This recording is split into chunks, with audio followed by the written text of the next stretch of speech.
Assalamualaikum warahmatullahi wabarakatuh. Perkenalkan, saya Ranti Amia Kalbia dari Fakultas Hukum Unisba. Di sini saya akan mempresentasikan penelitian saya yang berjudul Pemberian Hak-hak yang timbul terhadap pekerja akibat pemutusan hubungan kerja di PT X Jakarta berdasarkan Undang-Undang Nomor 11 Tahun 2020 tentang Cipta Kerja Junto Peraturan Pemerintah Nomor 35 Tahun 2021 tentang Perjanjian Kerja Waktu Tertentu, Alih Daya Waktu Kerja dan Waktu Istirahat, dan Pemutusan Hubungan Kerja. Pendahuluan, Undang-Undang Cipta Kerja berlaku di akhir tahun 2020. Lalu munculnya pandemi COVID-19. Pandemi ini mengganggu bisnis dan ekonomi yang kemudian menyebabkan penjualan perusahaan di Indonesia mengalami penurunan drastis sehingga kondisi keuangan perusahaan merugi. Kondisi tersebut menyebabkan perusahaan tidak dapat menghindari untuk melakukan PHK. Arah perkembangan pandemi belum bisa dipastikan kapan akan berakhir. PHK masih terus terjadi dan ini yang memicu sebuah PT X di Jakarta yang merupakan PMA asal negara Jepang melakukan PHK di bulan Juni 2021 lalu. Alasan efisiensi dijadikan sebagai motif PT X tersebut. PT X di Jakarta yang bergerak di bidang konsultan dan jasa teknologi informasi kenyataannya tidak terpengaruh oleh pandemi. Alasan ini terlihat paradoks dengan kinerja penjualan PT X. Pekerja yang dikenakan PHK adalah pekerja yang telah lama bekerja. PT X memandang perlu melakukan PHK atas pekerja tersebut dengan argumentasi bahwa mereka memperoleh efisiensi jika menggantikan dengan pekerja baru yang lebih murah. Konsekuensi mempertahankan pekerja senior berimplikasi pada biaya yang relatif tinggi. Lalu bagaimana penerapan Undang-Undang Nomor 11 Tahun 2020 tentang Cipta Kerja junto Peraturan Pemerintah Nomor 35 Tahun 2021 tentang Perjanjian Kerja Waktu Tertentu, Alih Daya Waktu Kerja dan Waktu Istirahat, dan Pemutusan Hubungan Kerja atas pemberian hak yang timbul terhadap pekerja akibat PHK oleh PT X Jakarta ini. Metode penelitian.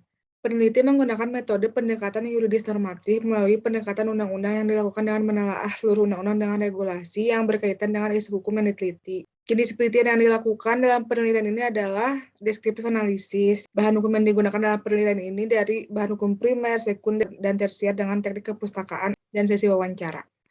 Teknik analisis data yang digunakan dalam penelitian ini adalah teknik deskriptif kualitatif yang menguraikan data tersebut ke dalam kalimat yang disusun secara sistematis kemudian diambil suatu kesimpulan.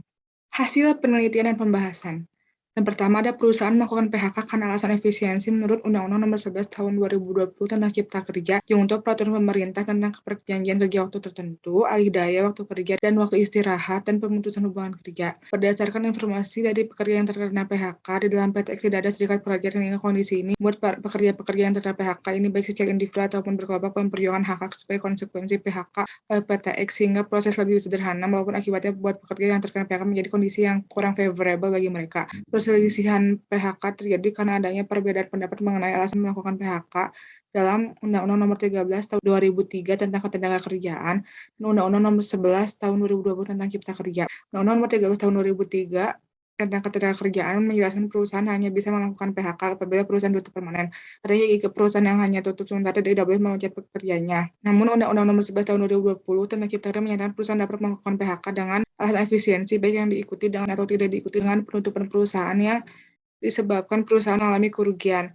PHK yang sering terjadi dengan alasan perusahaan melakukan efisiensi diatur pasal 154 ayat 1 poin B UU Nomor 11 Tahun 2020 tentang Cipta Kerja pada prinsipnya memberikan hak kepada pengusaha untuk melakukan PHK dengan alasan efisiensi merupakan alasan yang sah. Perusahaan melakukan PHK dengan alasan efisiensi bertujuan untuk mengurangi beban perusahaan supaya dapat tetap beroperasi dengan mengurangi jumlah pekerjanya. Kedua, ada pelaksanaan hak-hak yang timbul bagi pekerja karena adanya PHK yang dilakukan perusahaan menurut Undang-Undang Nomor 11 Tahun 2020 tentang Cipta Kerja. PT X di bulan Mei 2021 memberitahukan kepada 4 orang pekerja yang memenuhi kondisi tertentu, yakni salah satunya adalah tidak memenuhi Key Performance Indicator selama 2 tahun berturut-turut.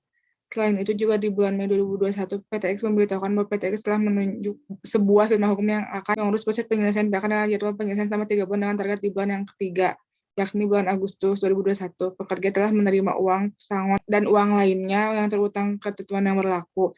Di sekitar akhir bulan Juli 2021, para pekerja yang dipanggil bertemu untuk mendiskusikan pasal-pasal PHK dan cara perhitungan pesangonnya untuk menetapkan berapa uang pesangon yang terutang berdasarkan dari UU Ketenagakerjaan, UU Nomor 11 Tahun 2020 tentang Cipta Kerja, dan PP Nomor 35 Tahun 2021. Setelah dicapai kesepakatan, Kementerian Hukum atas nama PT X meminta para pekerja untuk menandatangani kesepakatan besaran pesangon tersebut dan tidak melakukan segala tuntutan terkait dengan PHK ini di kemudian hari.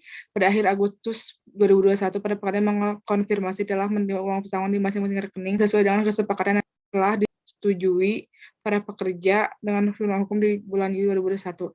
Jadi tanggung jawab PT X terhadap para pekerja di PHK adalah mereka telah mendapatkan perlindungan hukum yang adil dari ketentuan yang berlaku. Kesimpulan, Pertama, PHK oleh PT X Jakarta, sebuah PMN dari negara Jepang, terjadi di bulan Mei 2021 dengan alasan efisiensi untuk menghindari kerugian.